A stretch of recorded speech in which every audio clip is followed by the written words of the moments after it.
The pandemic has really forced people to stay apart and connect differently. Nowhere has it been more critical than at the long-term care centers, especially if they experienced an outbreak, sometimes lasting months. Families wanted to see their loved ones, and residents wanted to see their families. There were so many stories of virtual gatherings, celebrations, and moments of compassion when it came to keeping people connected. One such story has truly hit home, and we want to share that with you today.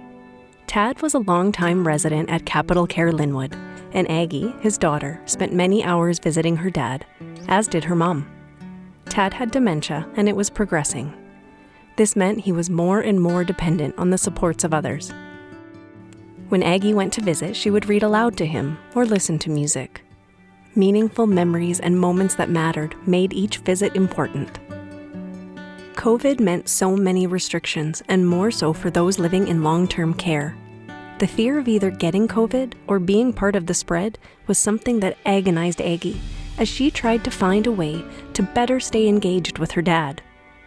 Then there was the PPE. How could he possibly understand her reading or singing through a mask? She really felt she needed a new approach once an outbreak took over at the center. And there it was. The recreation team offered virtual visits. She knew she had to jump on that. They were short due to so few data-powered tablets, but something was better than nothing. Aggie booked for herself and her mom as often as possible. It allowed them to spend time with him without the limitations that masking and PPE created. It worked great under the circumstances and provided her and her mom time with him that was so precious. Then the day came when they heard he now had COVID. Conflicting thoughts of exposure for her mom and being there for her dad ran through her head. So she bought a laptop and an internet hotspot. The building's Wi-Fi connection was not strong enough to reach the resident rooms, so Aggie set up a virtual connection via the laptop directly at Tad's bedside. Aggie worked with the staff and set up regular evening Zoom.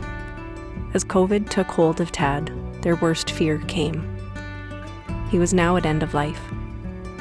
As hard as it was to not be there, Aggie and her mom both felt they stayed connected virtually in a way that made the journey through the end of life meaningful for Tad. 60+ years they were married, and not being together at this time was so hard. But their decision to keep all safe and connect virtually was a relief in so many ways.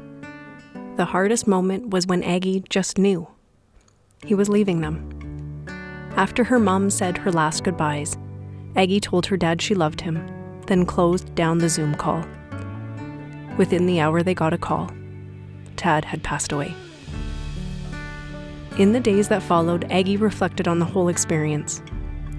She really hopes we can all help Capital Care Centers gain improved Wi-Fi.